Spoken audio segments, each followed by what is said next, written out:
أعوذ بالله السميع العليم من الشيطان اللعين الرجيم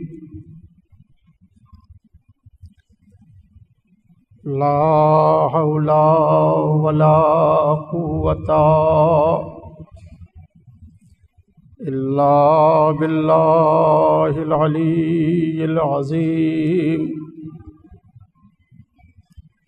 حسبنا الله ونعم الوكيل نعم المولى ونعم النصير بسم الله الرحمن الرحيم الحمد لله الذي لا يبلغ مدحته القائلون ولا يحصي نعماه العادون ولا يؤدي حقه المجتهدون الذي لا يدركه بعد الهمم ولا يناله غوص الفتن الذي ليس لصفته حد محدود ولا نعت موجود والصلاة والسلام والتحية والإكرام على الرسول النبي الأمي الذي أرسله بالحق بشيرا ونذيرا وداعيا إلى الله بإذنه وسراجا منيرا سيدنا ومولانا أبي القاسم محمد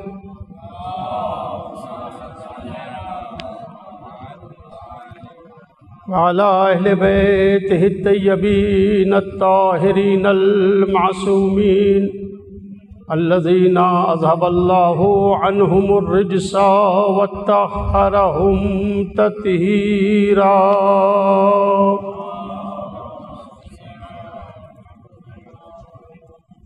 ولعنة الله على أعدائهم أجمعين من يوم عداوتهم إلى صباح يوم الدين أما بعد فقد قال الله الحكيم في كتابه الحكيم وهو أصدق القائلين بسم الله الرحمن الرحيم وما خلقت الجن والإنس إلا ليعبدون وقال سيدنا ومولانا علي بن الحسين زين العابدين صلوات الله وسلامه عليه بك عرفتك وأنت دللتني عليك ودعوت إليك ولولا أنت لم أدري ما أنت صلوات پڑھتے محمد و آل محمد.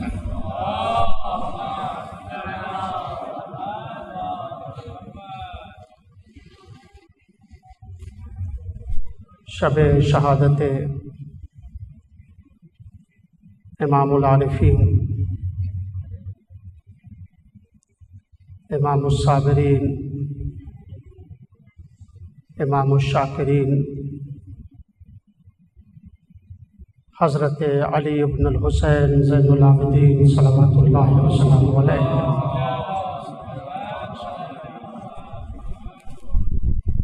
اسی مناسبت سے یہ خمسہ منعقد کیا گیا جس کی آج 5ویں مجلس کو حقیر کو خطاب کرنے کا شرف حاصل ہو رہا ہے.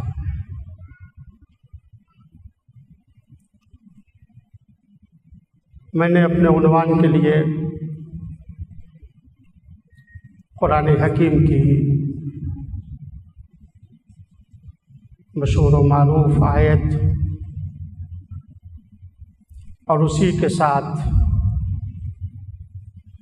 جس امام کی تاریخ شہادت ہے،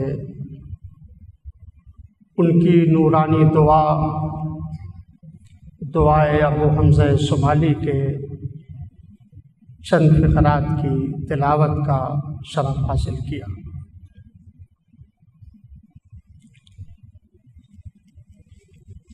اس آیت میں پروردگار عالم ایک ایسے سوال کا جواب دے رہا ہے جو فطرت ہر انسان سے کرتی ہے۔ ہر انسان کے ذہن میں یہ سوال پایا جاتا ہے، چاہے وہ مسلمان ہو یا غیر مسلمان ہو، مومن ہو کافر ہو، کسی بھی قوم سے اس کا تعلق ہو، کسی بھی رنگ سے اس کا تعلق ہو، کسی بھی نسل سے اس کا تعلق ہو، اگر وہ انسان ہے تو بما ہوا انسان، اس کے ذہن میں یہ سوال پیدا ہوتا ہے کہ ہماری زندگی کا مقصد کیا ہے، ہماری زندگی کا ہدف کیا ہے، ہم اس دنیا میں کیوں آئے ہیں۔ ایک دن بچپنا تھا، بچپنا جو ہے وہ جوانی میں تبدیل ہوا،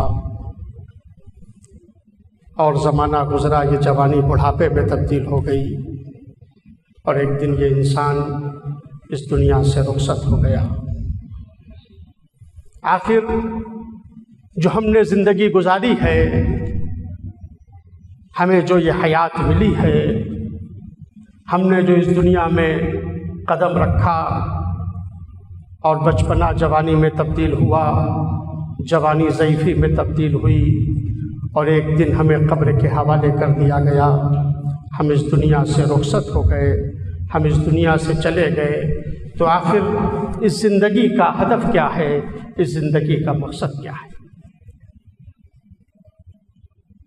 میں نے عرض کیا کہ چونکہ یہ سوال انسان کی فطرت سے متعلق ہے، اس کی فطرت اس سے پوچھتی ہے،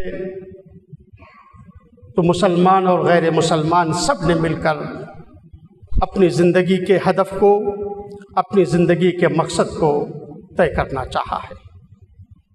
اب یہ اور بات ہے کہ جو جس ماحول میں پلا تھا، جو جس فکر سے متاثر تھا، جو جس سماج میں تھا، اس نے اپنے ماحول کے مطابق، اپنی فکر کے مطابق اس نے مقصد حیات کو اور مقصد زندگی کو طے کیا۔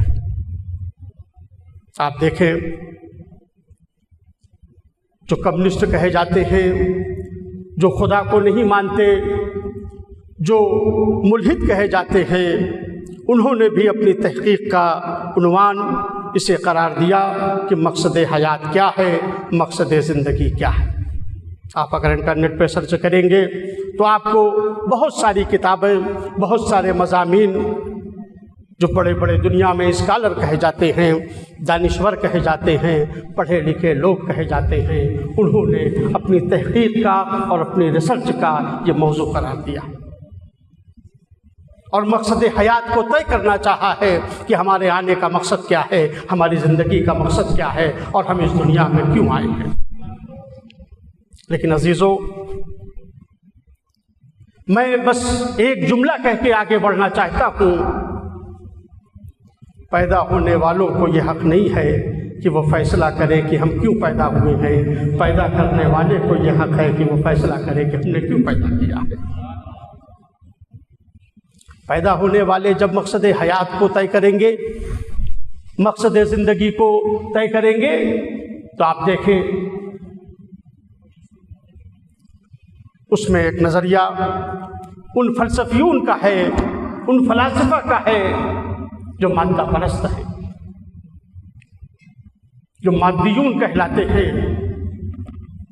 جن کا عقیدہ یہ ہے کہ یہ کائنات کا بنانے والا کوئی نہیں ہے، جن کا کہنا یہ ہے کہ اس کائنات کا کوئی خالق نہیں ہے، کوئی مالک نہیں ہے۔ جب کائنات کا کوئی خالق نہیں ہے تو ہمارا بھی کوئی پیدا کرنے والا نہیں۔ تو کیوں پیدا ہوئے ہو؟ مقصد کیا ہے؟ کا مقصد کچھ نہیں ہے سوائے اس کے کہ ایک اچھی زندگی ہم گزار لیں، ایک عیش و عشرت کی زندگی ہماری گزر جائے، اچھا کھانا کھا لیں، اچھا لباس پہن لیں، اچھا مکان بنا لیں۔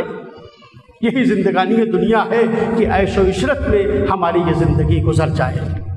وہی جو ایک آواز اٹھی تھی ایک زمانے میں اسی روس سے، جب نظام اشتراکیت اور کمیونسٹ کا بول بالا تھا اس ملک میں، تو وہاں سے یہ آواز اٹھی کہ روٹی، کپڑا اور مکان کل انسان کی زندگی کا ہدف یہی ہے، کل انسان کی زندگی کا مقصد نہیں ہے۔ بس اس کے علاوہ ہمیں کچھ نہیں چاہیے کہ یہ زندگی اچھی زندگی گزر جائے، یہ حیات ایک اچھی حیات گزر جائے، ہم اچھا مکان بنا لیں، اچھا کپڑا پہن لیں، اچھا کھانا کھا لیں، عیش و عشرت سے ہماری یہ زندگی گزر جائے۔ اس کے علاوہ کوئی ہدف نہیں ہے۔ کہا جیسے آپ سمندر کے کنارے چلے جائیے، سمندر میں موجیں آتی ہیں اور آ کر چلی جاتی ہیں، آپ ان موجوں سے پوچھئے تمہارے آنے کا مقصد کیا ہے، تمہارے جانے کا مقصد کیا ہے؟ فضحکت، تو وہ موجیں ہنسیں گی، کہیں گی نہ ہمارا کوئی آنے کا مقصد ہے نہ ہمارا کوئی جانے کا مقصد ہے، ہم بے مقصد آئے تھے اور بے مقصد چلے گئے۔ کہا بس انسان بھی ایسے ہی ہے، وہ کوئی اس کا مقصد نہیں ہے سوائے اس کے کہ عیش و عشرت کی زندگی گزر جائے۔ قرآن مجید نے بھی ملحدین اور کافرین کے اس نظریے کو اپنے دامن میں محفوظ کیا کہ یہ کفار کہتے ہیں کہ یہ زندگانی یہ دنیا کچھ نہیں ہے سوائے کھیل اور تماشے کے، یہ لعب و لہو کے علاوہ، یہ لعب و لہو کے علاوہ زندگانی یہ دنیا کچھ نہیں ہے سوائے کھیل اور تماشے کے۔ بس انسان کی زندگی یہی ہے کہ وہ ہنستا کھیلتا ہوا اور اچھی زندگی گزار کر اس دنیا سے چلا جائے، اس کا کوئی مقصد نہیں ہے۔ مگر جب پیدا کرنے والے سے پوچھا تو اس نے کہا کیوں نہیں کہتے انا للہ و انا الیہ راجعون؟ پیدا کرنے والے نے جب مقصد حیات کو بیان کیا تو کہا وما خلقت الجن والانس الا لیعبدون، ہم نے جنات اور انسان کو صرف اپنی عبادت کے لیے پیدا کیا ہے، صرف اپنی بندگی کے لیے پیدا کیا ہے۔ اے انسان، ہم نے تجھے بے مقصد نہیں بنایا ہے، ہم نے تجھے عبادت اور بندگی کے لیے بنایا ہے، ہم نے تجھے اس کائنات میں اس لیے بھیجا ہے تاکہ تو میرا بندہ بن جا۔ ایک صلوات پڑھ دے محمد و آل محمد۔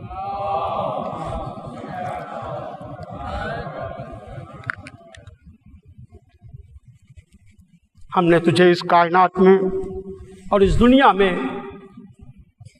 اس لیے بھیجا ہے تاکہ تم عبد بن کر زندگی گزارو، بندہ بن کر زندگی گزارو۔ کس کا عبد بن کر، کس کا بندہ بن کر زندگی گزارنا ہے؟ کہا عبد الہی بن کر زندگی گزارو۔ بندگی یہ انسان کا سب سے بڑا شرف ہے۔ یہ ساری دنیا جو پروردگار عالم نے خلق کی ہے، یہ ساری چیزیں تمہارے لیے پیدا کی ہیں، لیکن یہ دنیا تمہیں دھوکہ نہ دے دے۔ دنیا کی رنگینیوں کو دیکھ کر انسان دھوکہ نہ کھا جائے۔ خدا نے کہا یہ زمین ہم نے تمہارے لیے بنائی ہے، یہ آسمان ہم نے تمہارے لیے بنایا ہے، یہ شمس و قمر کو ہم نے تمہارے لیے پیدا کیا ہے، لیکن اے انسان خلقتک لنفسی، تمہیں ہم نے اپنے لیے بنایا ہے۔ اس عبدیت کو پہچانے، اس بندگی کو پہچانے۔ ہر انسان کا شرف یہی عبدیت ہے، یہی بندگی ہے۔ جو جتنا بندگی کی راہ پر چلتا رہے گا وہ اللہ کی نظر میں اتنا ہی محبوب بنے گا۔ اسی لیے اللہ نے جب انبیاء کو بھیجا، مرسلین کو بھیجا، اولیاء کو بھیجا، تو آپ دیکھیں ان میں سے ہر ایک وہ ہے جو عابد ہے، ہر ایک جو ہے وہ عبادت گزار ہے، اور اللہ نے اسی لیے ان کو وہ منصب عطا کیا ہے۔ وَجَعَلْنَاهُمْ أَئِمَّةً يَهْدُونَ بِأَمْرِنَا وَأَوْحَيْنَا إِلَيْهِمْ فِعْلَ الْخَيْرَاتِ وَإِقَامَ الصَّلَاةِ وَإِيتَاءَ الزَّكَاةِ وَكَانُوا لَنَا عَابِدِينَ۔ ہم نے انہیں قائد بنایا ہے، ہم نے انہیں انبیاء بنایا ہے، ہم نے ان کی طرف اقامہ صلاۃ کی وحی کی ہے، فعل خیرات کی وحی کی ہے، ایتاء زکوٰۃ کی وحی کیوں ہے؟ ہم نے کیوں انہیں یہ منصب عطا کیے ہیں؟ کانوا لنا عابدین، اس لیے کہ یہ ہمارے عبادت گزار بندے تھے۔ یہ انبیاء کے شرف کا اعلان کیا گیا ہے کہ یہ عابدین ہیں، اگر عابد نہ ہوتے تو ان کو یہ عہدہ نہ ملتا، اگر یہ عابد نہ ہوتے تو اقامہ صلاۃ کی ذمہ داری ان کے اوپر عائد نہ کی جاتی، اگر یہ عابد نہ ہوتے تو ایتاء زکوٰۃ کی ذمہ داری ان کے اوپر عائد نہ کی جاتی۔ ہم نے ان کو نبی بنایا، ہم نے انہیں قائد بنایا، ہم نے انہیں منصب عطا کیا۔ کیوں؟ کانوا لنا عابدین، اس لیے کہ یہ ہمارے عبادت گزار بندے تھے۔ عزیزو، یہ ان انبیاء کی قیادت کا اعلان ہو رہا ہے کہ یہ عابد تھے۔ اب اس کی شان کو کیسے بیان کیا جائے جو زین العابدین ہے؟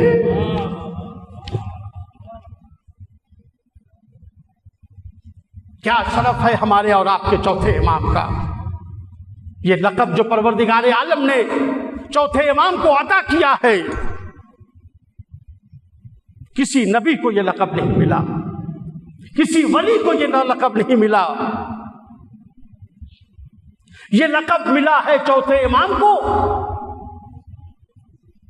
اور اس کے علاوہ کسی کو یہ لقب نہیں ملا۔ کس نے لقب دیا ہے؟ ظاہر ہے دنیا والوں نے لقب نہیں دیا ہے، پیغمبر خدا نے یہ لقب دیا ہے۔ روایتیں آپ کے سامنے ہیں، اصحاب کے سامنے جب تذکرہ فرما رہے ہیں پیغمبر خدا، قیامت کا ذکر ہے، محشر کا تذکرہ ہے۔ کہا جب وہاں اولین اور آخرین جمع ہوں گے تو آواز آئے گی نادا منادن، اس وقت منادی یہ ندا دے گا اینا زین العابدین، زین العابدین کہاں ہے؟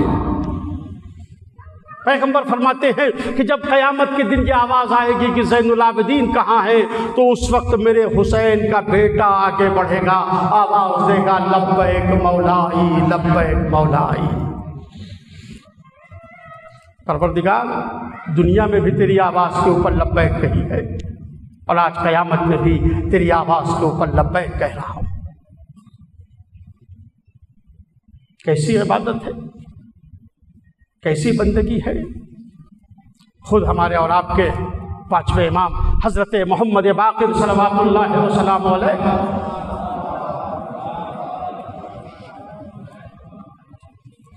روایت کرتے ہیں کہ میں نے اپنے بابا کو دیکھا کہ خوف خدا میں گریا کرتے کرتے آپ کی آنکھیں سرخ ہو گئی ہیں۔ میں اچانک کمرے میں داخل ہوا تو میں نے دیکھا کہ میرے بابا کا عجب حال ہے، بندگی خدا اس طرح سے کی ہے، مالک کا سجدہ اس طرح سے کیا ہے، بدن میں راشا طاری ہو گیا ہے، بدن لرز رہا ہے، مولا کانپ رہے ہیں، آنکھیں سرخ ہے۔ کہتے میں نے بابا کا یہ حال دیکھا تو میری آنکھوں سے آنسو جاری ہو گئے۔ پانچویں امام فرماتے ہیں میرا بچپنا تھا، میں رونے لگا۔ میں نے کہا بابا آپ کتنی عبادت کرتے ہیں کہ عبادت کرتے کرتے آپ کا یہ حال ہے؟ فرمایا بیٹا جاؤ وہ صحیفہ اٹھا کر لے آؤ۔ پانچویں امام کہتے ہیں میں وہ صحیفہ لے کر آیا، امام نے اس صحیفے کے چند اولاد پلٹے اور میرے سامنے رکھ دیا، کہا بیٹا دیکھو من یقوی علی عبادت علی ابن ابی طالب، علی ابن ابی طالب کی عبادت تک کون پہنچ سکتا ہے؟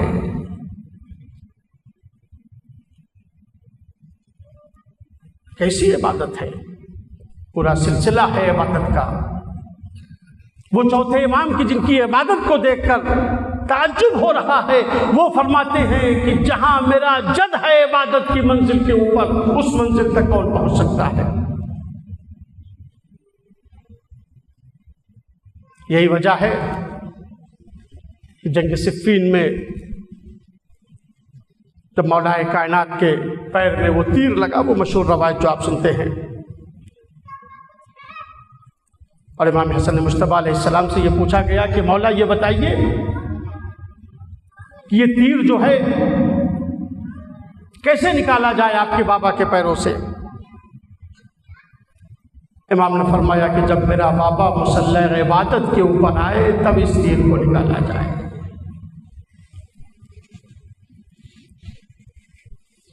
یہ روایت مشہور ہے، اور مرحوم عطیہ اللہ بہجت کی کتاب ہے، اس میں یہ واقعہ نقل کیا ہے کہ آگے کرمان میں 13 رجب کی مناسبت سے ایک محفل ہو رہی تھی۔ وہاں کا جو گورنر تھا اس نے ایک محفل منعقد کی، اور اس محفل میں بڑے بڑے شعراء کو دعوت دی گئی۔ وہ آئے اور مختلف مکاتب فکر کے لوگوں کو اس میں بلایا گیا۔ ایک شاعر نے مولا امیر المومنین علیہ السلام کی اسی فضیلت کو اس نے نظم کیا اور اسے پڑھا اس مجمع میں۔ تو غیر شیعہ عالم بیٹھے ہوئے تھے، انہوں نے گورنر کو خطاب کر کے کہا کہ آپ کی محفل میں اسی لیے ہم لوگ نہیں آتے ہیں، آپ لوگ نہیں معلوم غلو کرتے ہیں اور کہاں کی بات جو ہے وہ کہاں لے کر آتے ہیں۔ آخر یہ کیسے ممکن ہے کہ ایک انسان کے پیر میں تیر لگا ہوا ہو کہ انہیں عام حالت میں نہیں نکالا جا سکتا، مگر وہ نماز کی حالت میں آئے تو تیر نکال لیا جائے، انہیں پتہ بھی نہ چلے۔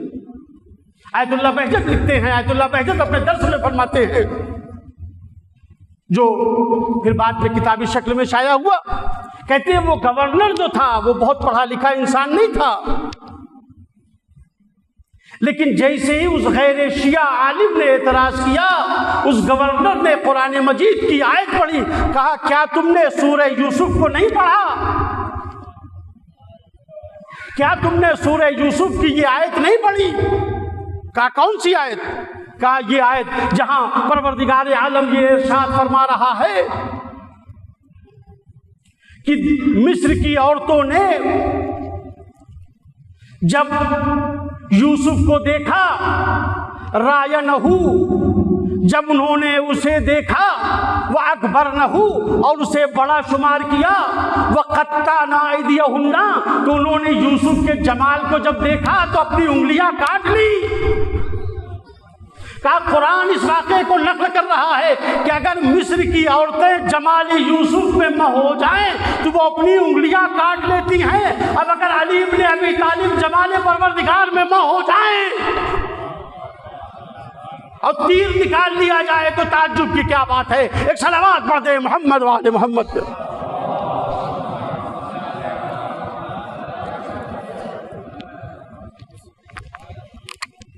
ایک بابا سے بلند صلوات پڑھیں محمد وعلى محمد۔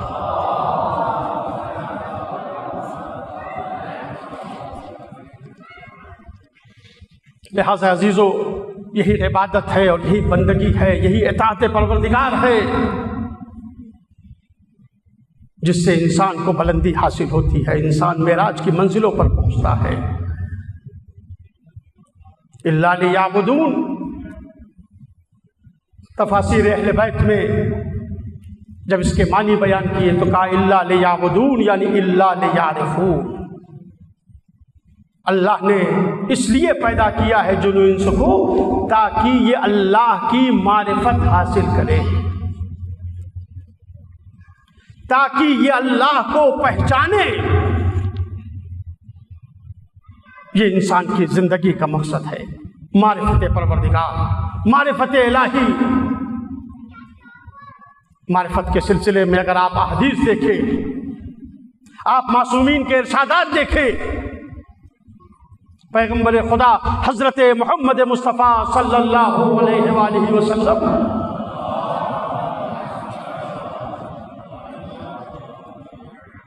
آپ نے ارشاد فرمایا اول العلم معرفت الجبار، سب سے پہلا علم یہ ہے کہ انسان پروردگار کو پہچانے، معرفت الہی کو سب سے پہلا علم قرار دیا گیا ہے۔ نہج البلاغہ میں مولا کائنات نے فرمایا اول الدین معرفتو،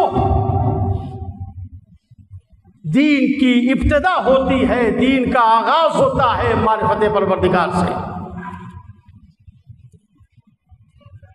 آٹھویں امام فرماتے ہیں افضل العبادہ المعرفہ، افضل العبادت معرفت اللہ، سب سے افضل عبادت یہ ہے کہ انسان پروردگار کو پہچانے۔ آپ دیکھیں یہ احادیث فرمایا سب سے اول العلم معرفت الجبار، اول الدین معرفتو، افضل العبادت معرفت اللہ۔ اس کے معنی کیا ہے؟ اگر دین کی ابتدا ہوتی ہے معرفت سے، تو اگر کسی کو معرفت الہی نہیں ہے تو گویا اس نے دین کی دہلیز پہ قدم نہیں رکھا۔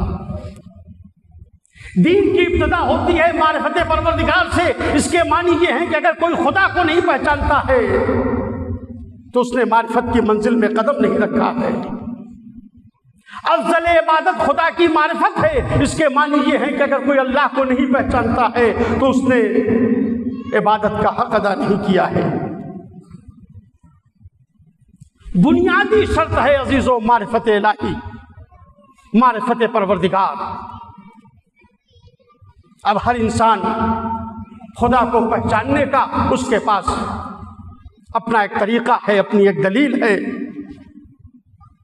اپنا ایک استدلال ہے۔ ہر انسان اپنی عقل کے مطابق اللہ کو پہچانتا ہے، اللہ کو پہچاننے کی کوشش کرتا ہے۔ دیکھیے دو لفظ ہیں، ایک لفظ علم ہے اور ایک لفظ معرفت ہے۔ ان دونوں میں فرق علماء نے جو لکھا ہے، کہا پروردگار عالم کے لیے لفظ علم استعمال نہیں ہوتا ہے۔ کوئی بڑے سے بڑا بھی عارف ہو، کوئی بڑے سے بڑا بھی اللہ والا ہو، اس کے لیے یہ نہیں کہا جاتا ہے کہ یعلم اللہ فلان یعلم اللہ، اس نے اللہ کا علم حاصل کر لیا۔ یا انسان جب خدا کی معرفت کے اوپر دلیلیں قائم کرتا ہے اور دلیلوں سے اس نے اللہ کو اپنے پہچانا، تو یہ نہیں کہتا ہے کہ علمت اللہ، میں نے اللہ کو پہچانا، بلکہ کہتا ہے عرفت اللہ، میں نے اللہ کو پہچانا۔ لفظ علم استعمال نہیں کرتا ہے بلکہ لفظ معرفت استعمال کرتا ہے۔ فرق کیا ہے؟ کہا فرق یہ ہے علم کا استعمال وہاں ہوتا ہے، علم کا تعلق ہے حواس خمس سے۔ اللہ تبارک و تعالیٰ نے جو انسان کو یہ 5 قوتیں عطا کی ہیں، جب ان قوتوں کے ذریعے سے ادراک ہوگا تو اسے علم کہا جاتا ہے۔ اللہ نے انسان کو آنکھیں دی ہے، بصارت دی ہے، دیکھنے کی صلاحیت دی ہے۔ آپ نے کسی چیز کو اپنی آنکھوں سے دیکھا تو وہاں یہ کہا جائے گا کہ ہمیں اس کا علم ہو گیا۔ کیوں؟ اس لیے کہ ہم نے اسے اپنی آنکھوں سے دیکھا ہے۔ آنکھوں سے دیکھی ہوئی چیز علم کہلاتی ہے۔ آپ نے کسی چیز کو اپنے کانوں سے سنا، اللہ نے انسان کو قوت سامعہ عطا کی ہے، سننے کی طاقت عطا کی ہے۔ جب آپ نے سن کر کوئی چیز آپ نے سمجھ لی، اسے درک کر لیا، ادراک اس کا ہو گیا، تو اسے علم کہا جائے گا۔ آپ نے کوئی چیز چکھنے کی تھی، آپ نے اس کا ذائقہ چکھا، تو وہاں لفظ علم استعمال ہوگا۔ کوئی چیز چھونے کی تھی، لمس کرنے کی تھی کہ یہ چیز سخت ہے یا نرم ہے، تو وہاں لفظ علم استعمال ہوگا۔ تو کہا کہ یہ لفظ علم جو ہے وہاں استعمال ہوتا ہے جہاں چیزوں کا ادراک حواس خمسہ کے ذریعے سے ہوتا ہے، کہا پروردگار کو حواس خمسہ کے ذریعے سے نہیں دیکھا جا سکتا، چونکہ اس کا تعلق خواص خمسہ سے نہیں ہے، اس لیے کہ پروردگار کو نہ آنکھوں سے دیکھا جا سکتا ہے، نہ کانوں سے سنا جا سکتا ہے، نہ کوئی چکھنے کی چیز ہے، نہ کوئی چھونے کی چیز ہے، خدا کو عقل کے ذریعے سے پہچانا جاتا ہے۔ تو وہاں لفظ معرفت استعمال ہوتا ہے، لفظ معرفت یعنی پروردگار کو پہچانا، عقل کے ذریعے سے پہچانا۔ اب انسان کی جتنی عقل ہوگی اس اعتبار سے اس کی معرفت ہوگی۔ ایک بہت بڑا فلسفی تھا اور وہ فلسفی جو ہے ایک کتاب لکھ رہا تھا۔ ایک دن اس کی بوڑھی ماں اس نے اپنے بیٹے سے کہا بیٹا تم کھوئے کھوئے سے رہتے ہو، تم پریشان نظر آتے ہو، ہر وقت مصروف نظر آتے ہو، آخر کیا بات ہے، کون سی ایسی مصروفیت ہے؟ اس نے کہا مادر گرامی میں اس بات وجود خدا کے اوپر کتاب لکھ رہا ہوں، دلیلیں اس کے لیے فراہم کر رہا ہوں۔ ماں نے کہا بیٹا خدا کے وجود کے اوپر تم دلیلیں قائم کر رہے ہو، کتاب لکھ رہے ہو؟ وہ ماں چرخہ چلا رہی تھی، اس نے کہا بیٹا آؤ ہم تمہیں خدا کا وجود ثابت کرتے ہیں۔ دیکھو بیٹا یہ چرخہ میں چلا نہیں ہوں، جب چلاتی ہوں تو یہ چرخہ چلتا ہے، اور جب اپنا ہاتھ روک لیتی ہوں تو چرخہ رک جاتا ہے۔ تو جب چرخہ بغیر چلانے والے کے نہیں چل سکتا تو اتنی بڑی کائنات بغیر چلانے والے کے کیسے چل سکتی ہے؟ ایک صلوات پڑھ دیں محمد وآل محمد پر۔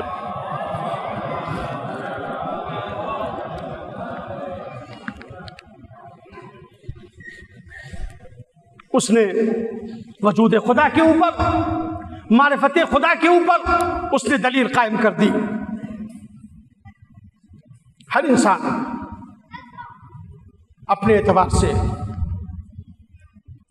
اللہ کے وجود کو ثابت کرتا ہے، اللہ کے وجود کو پہچانتا ہے۔ پروردگار عالم نے انسان کو عقل جیسی نعمت دی ہے۔ ایک آدمی آیا اور اس نے یہ بنی بنائی عمارت دیکھی، یہ بنی بنائی بلڈنگ دیکھی۔ اب اگر اس سے پوچھا جائے کہ بھائی یہ بتاؤ کہ یہ عمارت جو ہے خود بخود بن گئی ہے یا اس کو کسی نے بنایا ہے؟ ایک 10 برس کا بچہ بھی مجلس میں ہے، آپ اس بچے سے پوچھیں کہ بیٹا یہ بتاؤ جو یہ حال آپ دیکھ رہے ہیں، یہ جو مسجد آپ دیکھ رہے ہیں، جو یہ عمارت دیکھ رہے ہیں، بتائیے اس کو کسی نے بنایا ہے یا یہ عمارت خود بخود بن گئی ہے؟ بچہ کہے گا یہ کیسے ہو سکتا ہے کہ یہ عمارت جو ہے وہ خود بخود بن جائے، اس کو کسی بنانے والے نے بنایا ہے۔ آپ اس سے دوسرا سوال کیجئے، بیٹا اگر اس کو کسی بنانے والے نے بنایا ہے تو یہ بتاؤ کہ اس کو کس نے بنایا ہے؟ توجہ فرمائے عزیزو، اس کو کس نے بنایا ہے؟ اب چونکہ وہ بچہ بعد میں آیا، عمارت پہلے بنی تھی، لہذا بنانے والے کی معرفت اسے نہیں ہے کہ کس نے بنایا۔ ہاں یہ کہہ دے گا، یہ کہہ دیا اس نے کہ خود بخود نہیں ہے، کسی نے بنایا ہے، لیکن بنانے والا کون ہے اسے یہ نہیں معلوم ہے۔ جیسے ہی آپ نے اس بچے سے پوچھا بتاؤ بیٹا کس نے بنایا، اب بچہ داہنے بائیں دیکھنے لگا، ادھر ادھر اس کی نگاہیں گئی کہ کوئی ایسا مل جائے جس نے بنتے دیکھا ہو، ہم اس سے معلوم کر لیں کہ کس نے بنایا ہے۔ اس لیے کہ ہم نے بنی بنائی عمارت دیکھی، ضرورت اس بات کی ہے کہ وہ مل جائے کہ جس نے اس عمارت کو بنتے دیکھا تو وہ بتائے گا کہ بنانے والا کون ہے۔ بس یہی فرق ہے عزیزو ہماری معرفت میں اور چوتھے امام کی معرفت میں،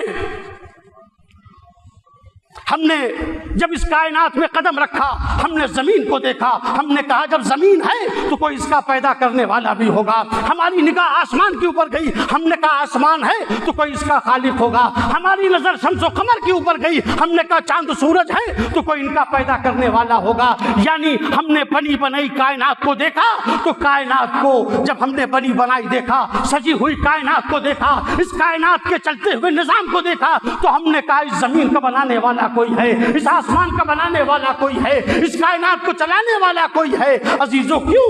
اس لیے کہ ہم بعد میں آئے، کائنات پہلے پیدا ہوئی۔ ہماری معرفت کا ذریعہ یہ زمین بن سکتی ہے، ہماری معرفت کا ذریعہ یہ آسمان بن سکتا ہے، ہماری معرفت کا ذریعہ یہ شمس و قمر بن سکتے ہیں، ہماری معرفت کا ذریعہ یہ دنیا بن سکتی ہے، مگر چوتھے امام نے خدا کو کیسے پہچانا؟ بھئی ہم آئے تو ہم نے مخلوقات کو دیکھا، ہم نے کائنات کو دیکھا تو ہم نے کہا جب کائنات ہے تو اس کا کوئی خالق ہوگا، اس کا کوئی مالک ہوگا، اس کا کوئی بنانے والا ہوگا۔ لیکن عزیزو جو اس وقت کی مخلوق ہیں جن کا خود یہ اعلان ہے اول ما خلق اللہ نوری، اللہ نے سب سے پہلے میرے نور کو پیدا کیا، تو انہوں نے خدا کو کیسے پہچانا؟ ایک صلوات پڑھتے ہیں محمد و آل محمد پہ۔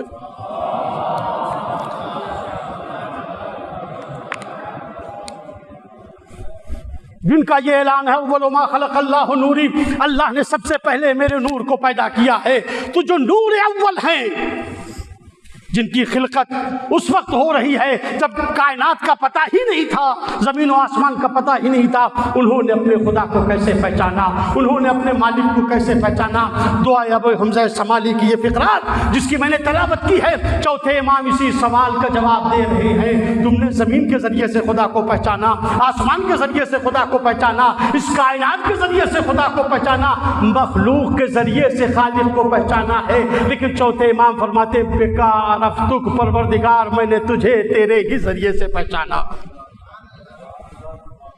بیکار رفتک پروردگار میں نے تجھے پہچانا ہے، تیرے ہی ذریعے سے پہچانا ہے۔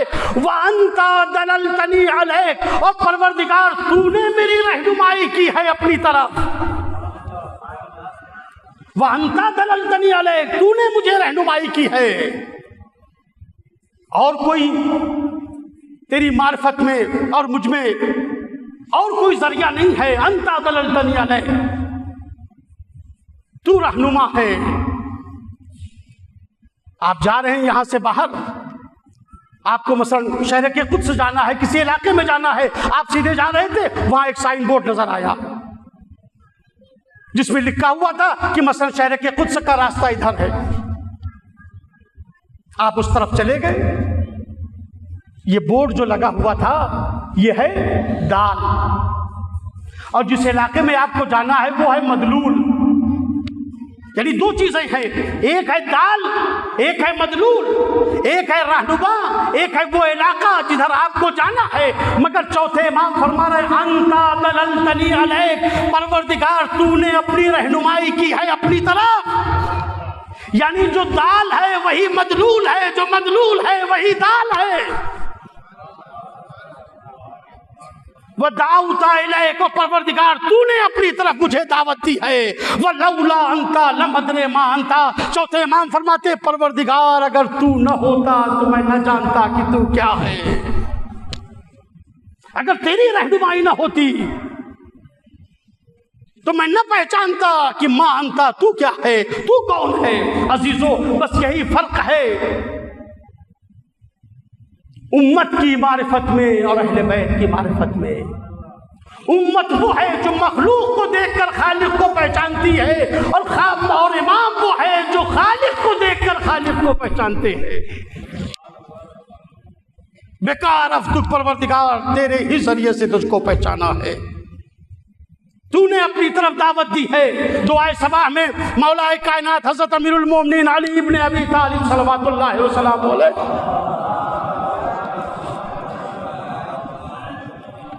فرماتے ہیں یا من دل علی ذاتہ بذاتہ، اے وہ خدا جس نے اپنی ذات کی رہنمائی کی اپنی ذات کی طرف۔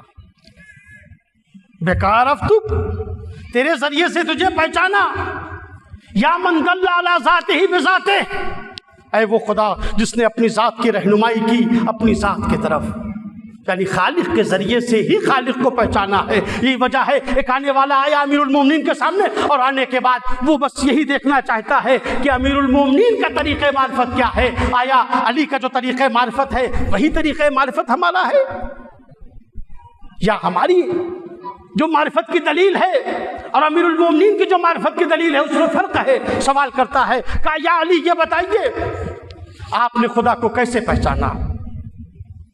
حل عرفت اللہ بمحمد ام عرفت محمد باللہ، یا علی آپ یہ بتائیے آپ نے محمد کے ذریعے سے اللہ کو پہچانا یا اللہ کے ذریعے سے محمد کو پہچانا؟ اس نے زمین اور آسمان کا نام نہیں لیا، اس نے چاند و سورج کا نام نہیں لیا، بلکہ پیغمبر خدا کا نام لیا۔ یا علی بتائیے آپ نے خدا کو کیسے پہچانا؟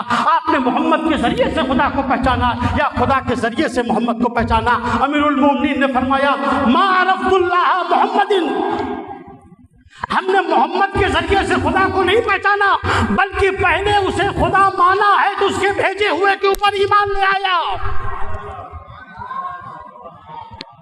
یا من دل علی ذاتہ بذاتہ، اے وہ خدا جس نے اپنی ذات کی رہنمائی کی اپنی ذات کے ذریعے سے۔ اہل بیت کا طریقہ معرفت کیا ہے؟ پیغمبر خدا کا طریقہ معرفت کیا ہے؟ امیر المومنین کا طریقہ معرفت کیا ہے؟ چوتھے امام کا طریقہ معرفت کیا ہے؟ عزیزو یہ نورانی دعائیں جو ہیں اس میں اہل بیت اطہار نے اپنے طریقہ معرفت کو بیان کیا ہے۔ کیا دنیا چوتھے امام کو پہچانے گی؟ کیا دنیا اہل بیت کے مقام کو پہچانے گی؟ کب خلق ہوئے ہیں؟ جناب ابن عباس روایت کرتے ہیں آئے پیغمبر کی خدمت میں، اللہ کے رسول آپ سے ایک سوال کرنا ہے، بڑا اہم سوال ہے عزیزوں، جو اس وقت کے موضوع سے بھی میرے متعلق ہے۔ بیکار افتو، پروردگار تیرے ذریعے ہی تجھے پہچانا ہے۔ ابن عباس نے آ کے پوچھا اللہ کے رسول آپ سے ایک سوال کرنا ہے۔ ہاں پوچھو، کیا پوچھنا چاہتے ہو؟ کہ اللہ کے رسول یہ بتائیے متی خلقتا، آپ کب خلق کیے گئے؟ آپ کی خلقت کب ہوئی ہے؟ اب ظاہر ہے اتنی بات تو ہر انسان سمجھ سکتا ہے کہ ابن عباس جو اسی خاندان کے ہیں، ظاہر ہے ابن عباس یہ تو نہیں پوچھ رہے ہوں گے کہ آپ کس عام الفیل میں پیدا ہوئے ہیں۔ بھائی خاندان کے لوگ ہیں، یہ گھر کے لوگ ہیں، یہ تو سب جانتے ہیں۔ یہ کسی اور خلقت کے بارے میں پوچھا جا رہا ہے۔ اللہ کے رسول بتائیے متی خلقتا، آپ کی خلقت کب ہوئی؟ آپ کب خلق کیے گئے؟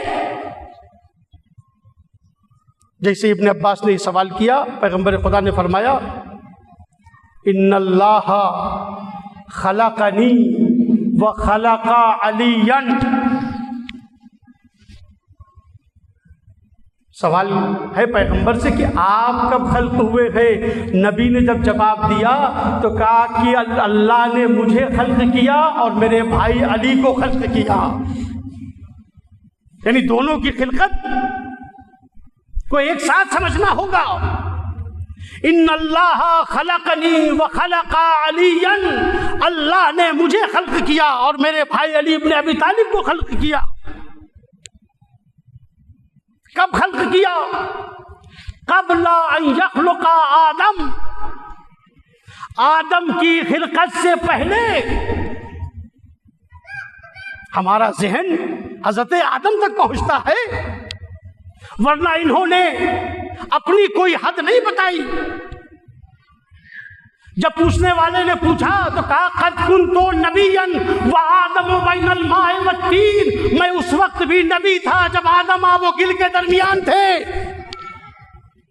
مگر یہاں جب پوچھنے والا پوچھ رہا ہے کہ آپ آدم سے پہلے خلق ہوئے تو بتائیے کب خلق ہوئے ہیں؟ آدم سے پہلے کتنے سال پہلے؟ 1000 سال پہلے؟ 2000 سال پہلے؟ پیغمبر نے فرمایا ان اللہ خلقنی وخلق علیا قبل ان یخلق آدم ب40,000 عام۔ اللہ نے حضرت آدم کی خلقت سے 40,000 سال پہلے مجھے اور میرے بھائی علی کو پیدا کیا ہے۔ 40,000 سال پہلے۔ اب یہ 40,000 سال کیا ہے مجھے نہیں معلوم، اس لیے کہ ہمیں تو یہ بتایا گیا سال کب مکمل ہوتا ہے، ایک سال کب ہوتا ہے؟ کہا جب زمین سورج کے گرد اپنا ایک چکر مکمل کر لیتی ہے تو ہمیں یہ معلوم ہوتا ہے، ہمیں یہ بتایا جاتا ہے کہ سال ہو گیا۔ ابھی تو نہ زمین پیدا ہوئی ہے نہ سورج، یہ تو اس عالم انوار کی باتیں ہیں۔ شاید قرآن کریم اسی حقیقت کی طرف اشارہ کر رہا ہے، کانا مقدارہ 50,000 سنہ۔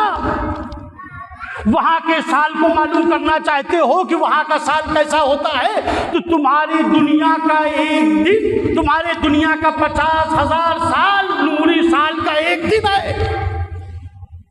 اب اگر حساب کر سکتے ہیں تو کیجئے۔ پیغمبر فرماتے ہیں کہ آدم کی خلقت سے 40,000 سال پہلے اللہ تبارک و تعالیٰ نے ہمیں اور ہمارے بھائی علی کو پیدا کیا۔ ابن عباس نے کہا یا رسول اللہ بتائیے اس وقت آپ کی کیفیت کیا تھی، تفصیل بتائیے۔ پیغمبر نے فرمایا فقسمہ، اللہ نے جب نور کو خلق کیا تو اس نور کے 2 ٹکڑے کیے، ایک ٹکڑے سے مجھ محمد کو بنایا، ایک ٹکڑے سے میرے بھائی علی کو بنایا۔ یا رسول اللہ اس وقت آپ کی مصروفیت کیا تھی؟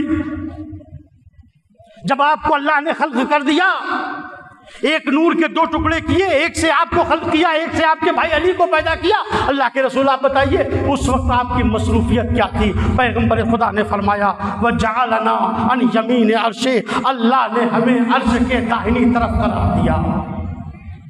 اب یہ عرش کیا ہے، یہ داہنی طرف کیا ہے؟ بس ہم تو حدیث کو نقل کر سکتے ہیں۔ پیغمبر نے فرمایا کہ تم پوچھ رہے ہو ہماری مصروفیت کیا تھی، تو دیکھو اللہ نے ہمیں عرش کے داہنی طرف قرار دیا، اور ہم نسبح اللہ، ہم اللہ کی تسبیح کر رہے تھے، وَنُكَبِّرُهُ، اور اللہ کی کبریائی کو بیان کر رہے تھے، وَنُحَلِّلُهُ، اور ہم لا الہ الا اللہ کہہ رہے تھے۔ یعنی ہم پروردگار عالم کی عبادت کر رہے تھے، پروردگار عالم کی بندگی کر رہے تھے۔ ہمارا کام یہ تھا، ہم تسبیح پروردگار، ہم تحلیل پروردگار، ہم تکبیر پروردگار میں مشغول تھے، اللہ کی عبادت اور بندگی میں مشغول تھے۔ ثم اس کے بعد پروردگار عالم نے خلق الملائکہ، اللہ نے ملائکہ کو پیدا کیا، اللہ نے ملائکہ کو خلق کیا۔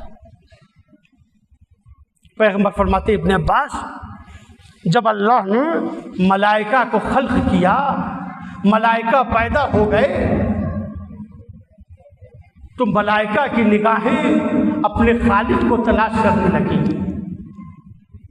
ملائکہ داہنے بائیں دیکھنے لگے، اپنی نگاہوں کو دوڑانے لگے، اپنے خالق کو تلاش کرنے لگے۔ ملائکہ کی نگاہیں ہمارے انوار پر پڑی، توجہ فرمائے عزیزو، ملائکہ کی نگاہیں ہمارے انوار پر پڑی۔ قریب تھا کہ ملائکہ ہمیں اپنا خالق سمجھ لیتے۔ سبحنا فسبحت الملائکہ، تو ہم نے ملائکہ کے سامنے تسبیح پروردگار کیا، اور ہمیں دیکھ کر پھر ملائکہ نے بھی تسبیح پروردگار کی۔ کبرنا فکبرت الملائکہ، ہم نے ملائکہ کے سامنے اللہ کی کبریائی کو بیان کیا، تو ملائکہ نے بھی اللہ کی کبریائی کو بیان کیا۔ یعنی ملائکہ پیدا ہونے کے بعد ان کی نگاہیں ہمارے انوار پر پڑی، اگر ہم نہ ہوتے تو ملائکہ شاید ہم ہی کو اپنا خالق سمجھ لیتے۔ فسبحنا، ہم نے تسبیح پروردگار کی، ہمیں دیکھ کر ملائکہ نے تسبیح پڑھی، ہم نے تکبیر پروردگار کی، ہمیں دیکھ کر ملائکہ نے تکبیر پروردگار کی۔ اس کے بعد نبی نے فرمایا کلو شیء یسبح اللہ، ہر وہ چیز جو تسبیح پروردگار کر رہی ہے۔ اے ابن عباس کائنات کی ہر چیز جو تسبیح پروردگار کر رہی ہے اس نے یا مجھ سے سیکھا ہے یا میرے بھائی علی ابن ابی طالب سے سیکھا ہے۔ کل شیء یسبح اللہ بتعلیمی و بتعلیم علی، ہر وہ شے جو تسبیح خدا کر رہی ہے، تسبیح پروردگار کر رہی ہے، اس تسبیح کا سلیقہ ہم نے انہیں سکھایا ہے یا میرے بھائی علی ابن ابی طالب نے سکھایا ہے۔ بات صرف ملائکہ کی نہیں ہے کہ سبحنا سبحت الملائکہ، کبرنا کبرت الملائکہ، بات صرف ملائکہ کی نہیں ہے، کائنات کا ذرہ ذرہ اگر خدا کی بندگی کر رہا ہے تو اہل بیت نے اسے سکھایا ہے۔ میں نہیں کہہ رہا ہوں، خود رسول اللہ نے اعلان کیا، خود ائمہ طاہرین نے اعلان کیا، بنا عرف اللہ، ہمارے ذریعے سے خدا پہچانا گیا، لولا نہ لما عرف اللہ، اگر ہم نہ ہوتے تو کوئی اللہ کو پہچاننے والا نہ ہوتا۔ بنا عبد اللہ، ہمارے ذریعے سے اللہ کی بندگی کی گئی، لولا نہ لما عبد اللہ، اگر ہم نہ ہوتے تو کوئی اللہ کی بندگی کرنے والا نہ ہوتا۔ جتنی چیزیں آپ کو راہ بندگی پر نظر آئے، عبادت کرتی ہوئی نظر آئے، تسبیح کرتی ہوئی نظر آئے، اور کون سی چیز ہے کائنات کی جو تسبیح نہیں کر رہی ہے؟ سورہ مبارکہ جمعہ میں آپ پڑھتے ہیں بسم اللہ الرحمن الرحیم، یسبح للہ ما فی السماوات و ما فی الارض، جو کچھ آسمانوں میں ہے، جو کچھ زمینوں میں ہے، سب اللہ کی تسبیح کر رہا ہے۔ کائنات کا ہر ذرہ محو بندگی ہے، کائنات کا ہر ذرہ اللہ کی تسبیح کر رہا ہے۔ قرآن مجید نے کتنے مقامات کے اوپر اسے بیان کیا ہے۔ کون سی شے ہے جو اللہ کی حمد نہیں کر رہی ہے، اللہ کی ثنا نہیں کر رہی ہے، اللہ کی تعریف نہیں کر رہی ہے؟ کائنات میں کون سی شے ہے جو خدا کا شکر ادا نہیں کر رہی؟ لیکن لا تفقہون تسبیحہم، کائنات کا ذرہ ذرہ خدا کی تسبیح کر رہا ہے، مگر تم اس کی تسبیح کو سمجھ نہیں سکتے ہو، تم اس کی تسبیح کو سمجھ نہیں رہے ہو۔ مگر ایمان تو آپ کا اور ہمارا سب کا ہے کہ یہ دیوار تسبیح کر رہی ہے۔ دیکھا ہو یا نہ دیکھا ہو، میں نے تو کبھی نہیں دیکھا، ان گنہگار آنکھوں نے کبھی نہیں دیکھا کہ دیوار تسبیح کر رہی ہو۔ سنگریزوں کا تسبیح کرنا ان گنہگار آنکھوں نے نہیں دیکھا۔ ہاں مکے میں ہوتے تو پیغمبر کے ہاتھ پر دیکھتے، مگر یقین سب کو ہے، ایمان سب کو ہے۔ کیوں؟ اس لیے پروردگار عالم نے قرآن مجید میں بیان کیا ہے ہر شے جو ہے وہ تسبیح کر رہی ہے۔ نہیں سمجھتے ہو، خود خدا نے کہہ دیا تم نہیں سمجھ رہے اس کی تسبیح کو۔ چھٹے امام نے فرمایا کہ غم حسین میں آسمان نے گریہ کیا، غم حسین میں زمین نے آنسو بہائے، غم حسین میں صحرائی جانوروں نے آنسو بہایا۔ لوگ کہتے ہیں کہ ہم تو نہیں دیکھ رہے ہیں، ہم نے تو نہیں دیکھا کہ غم حسین میں یہ چرند و پرند اور یہ مخلوقات، یہ جمادات، یہ نباتات، یہ صحرائی جانور، یہ چاند سورج اور یہ آسمان اس نے آنسو بہایا ہو۔ تو آپ تو وہ بھی نہیں دیکھ رہے ہیں کہ جو کائنات خدا کی تسبیح کر رہی ہے۔ آپ کا نہ دیکھنا اس بات کی دلیل تو نہیں ہوگا کہ وہ چیز نہیں ہے۔ فرمایا کہ جو کچھ بھی بندگی کرنے والا کر رہا ہے اس کو میں نے سکھایا ہے یا میرے بھائی علی نے سکھایا ہے۔ ایک شخص آیا صادق آل محمد حضرت امام جعفر صادق صلوات اللہ وسلام علیہ کی خدمت میں،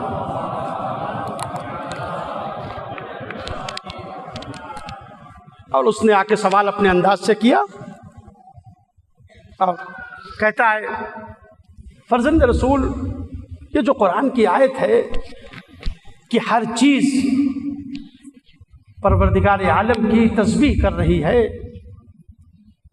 آپ یہ بتائیے کہ یہ جو نجس العین ہے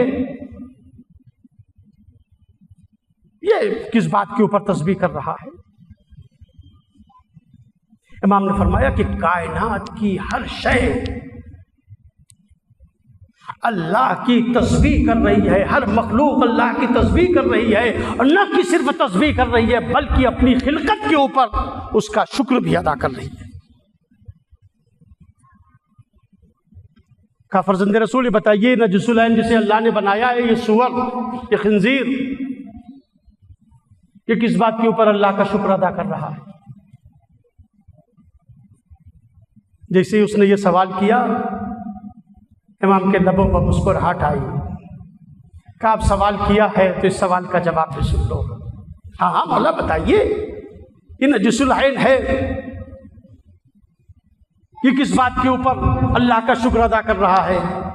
چھٹے امام نے فرمایا اس نقل کے مطابق، کہا یہ نجس العین جانور جو ہے، یہ سور جو ہے، یہ دن میں کئی مرتبہ اپنی زبان میں خدا کا شکر ادا کرتا ہے اور کہتا ہے پروردگار تو نے نجس العین بنایا مگر علی کا دشمن تو نہیں بنایا۔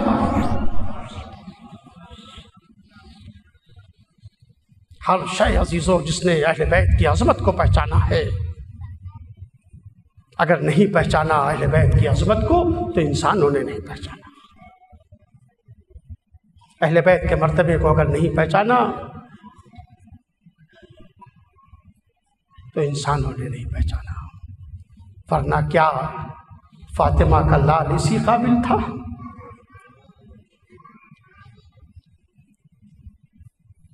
کہ شمر کا زانو ہو اور حسین کا سینہ ہو۔ عزاداروں، کتنے مصائب ہیں، کتنی مصیبتیں ہیں آل محمد کی، کون بیان کر سکتا ہے؟ ذرا تصور کریں عزاداروں، آج شب شہادت امام چہرم ہے، آج آپ چوتھے امام کا ماتم کرنے کے لیے آئے ہیں، اس کا ماتم کرنے آئے ہیں جس نے اپنے بابا کو ذبح ہوتے ہوئے دیکھا۔ آج اس امام کا ماتم کرنے آئے ہیں جس نے اپنے بابا کے سر کو نوک نیزہ پر بلند ہوتے ہوئے دیکھا۔ زیارت ناحیہ میں امام زمانہ کے وہ فطرات ہیں، آپ امام زمانہ کو پرسہ دیجئے، اے امام زمانہ ہم آپ کے جد علی ابن الحسین مولا زین العابدین کا پرسہ دینے کے لیے آئے، مولا پرسہ قبول کیجئے۔ بعد میں امام نے واقعہ کربلا کو اپنی ان آنکھوں سے دیکھا۔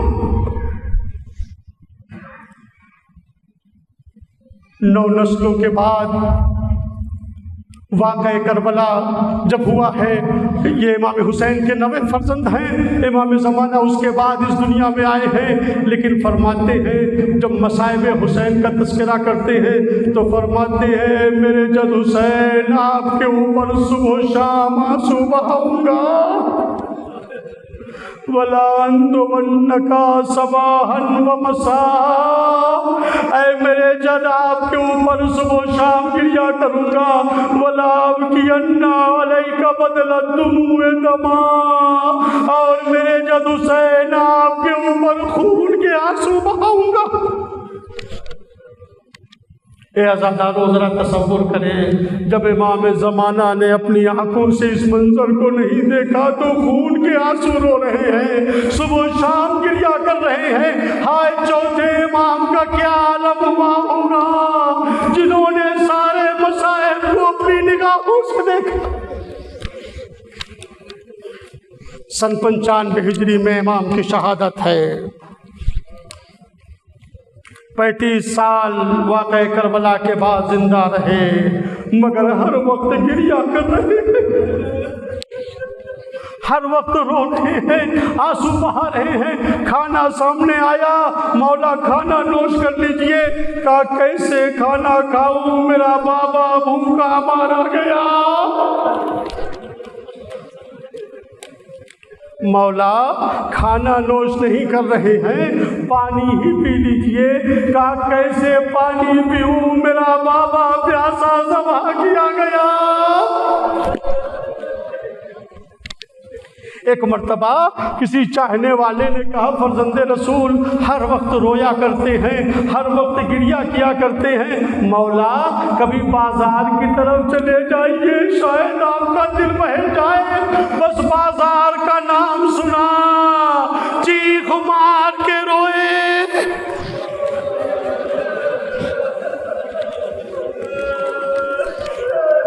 اجرکم اللہ، اللہ ان آوازوں کے اوپر رحمتیں نازل کرے جو ہمیں اہل بیت میں بلند ہو رہی ہیں۔ اے عزادارو، حق ہے آج کی شب گریہ کرنے کا، حق ہے آج کی شب رونے کا، اس لیے کہ آپ سید سجاد کا تابوت اٹھانے آئے ہیں۔ مولا بازار کی طرف چلے جائیے، آپ کا شاید دل بہل جائے۔ بازار کا نام سنا چیخ مار کے روئے۔ چاہنے والے نے تڑپ کے کہا مولا کیا میں نے کوئی ایسا جملہ کہہ دیا کہ جس سے آپ کا دل دکھ گیا؟ کہا تم نے بازار کا نام لیا تو مجھے بازار کوفہ و شام یاد آ گیا، جہاں رسول اللہ کی نواسیاں علی و فاطمہ کی بیٹیوں کو قیدی بنا کر دیا۔ اجرکم اللہ۔ ہاں ماتم دارو، مدینے کی جس گلی سے گزرتے ہیں کبھی قصاب کے اوپر نظر پڑی، قصاب جب چوتھے امام کو دیکھتے ہیں کہ امام آ رہے ہیں تو وہ کٹے ہوئے جانوروں کے اوپر کپڑا ڈال دیتے۔ قصاب سے پوچھتے ہیں یہ بتاؤ کہ جب تم اس جانور کو تم نے ذبح کیا تھا، جانور کو ذبح کرتے وقت پانی پلاتے ہو یا نہیں پلاتے؟ کہتا ہے مولا جانور کو بغیر پانی پلائے ذبح نہیں کرتے۔ کربلا کا رخ کر کے آواز دیتے ہیں ہائے میرے بابا، آپ کو پیاسا ذبح کیا گیا۔ ایک دن چوتھے امام مدینے کی ایک گلی سے گزر رہے ہیں، دیکھا کہ ایک شخص ہے، ایک مسافر ہے، وہ کہہ رہا ہے میں غریب ہوں، کون ہے جو میری مدد کرے؟ انا الغریب من یعیننی، میں غریب ہوں، کون ہے جو میری مدد کرے؟ چوتھے امام آگے بڑھے، کہا بھائی تو اپنے کو غریب کیوں کہہ رہا ہے؟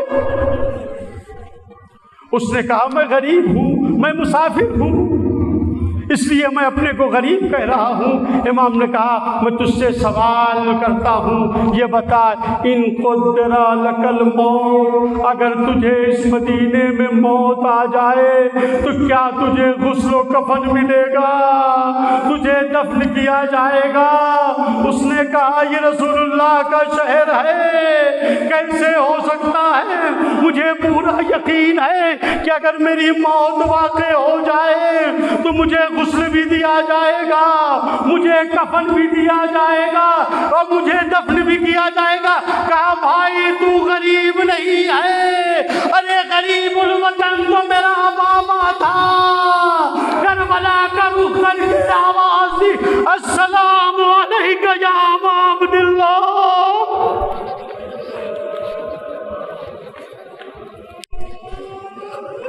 اجرکم اللہ۔ بلند ہو گئی آپ کی آوازیں، اللہ ان آوازوں کے اوپر رحمت نازل فرمائے۔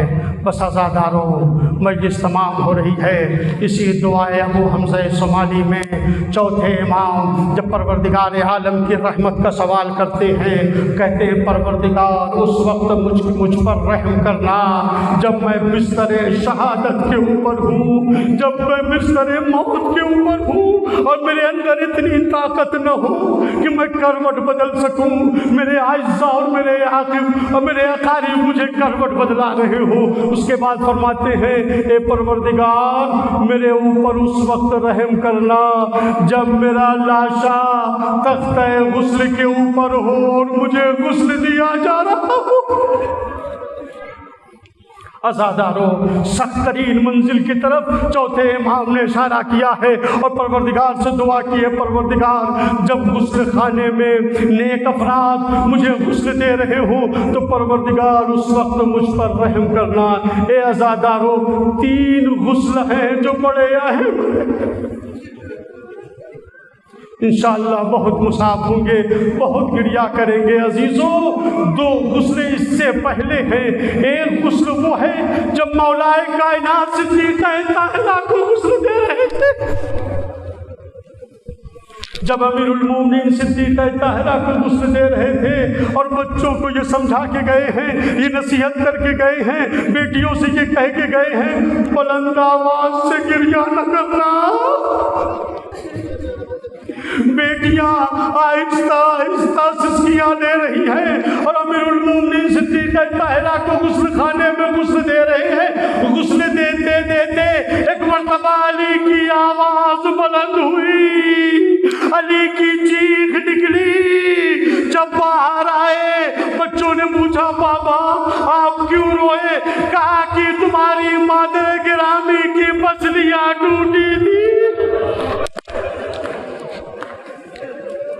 سیدہ نے مجھ سے اسے چھپا کے رکھا تھا، ارے پہلو شکستہ تھا، پہلو زخمی تھا۔ عزیزوں، یہ وہ غسل ہے جس میں امیر المومنین چیخ کر روئے ہیں۔ اور دوسرا غسل وہ ہے جب ہمارے چوتھے امام نے زندان شام میں اپنی 4 سالہ بہن سکینہ، جب غسالہ نے آ کر یہ کہا اے بیویوں بتاؤ یہ بچی کس مرض میں مبتلا تھی، ارے یہ بچی کس مرض میں مبتلا تھی؟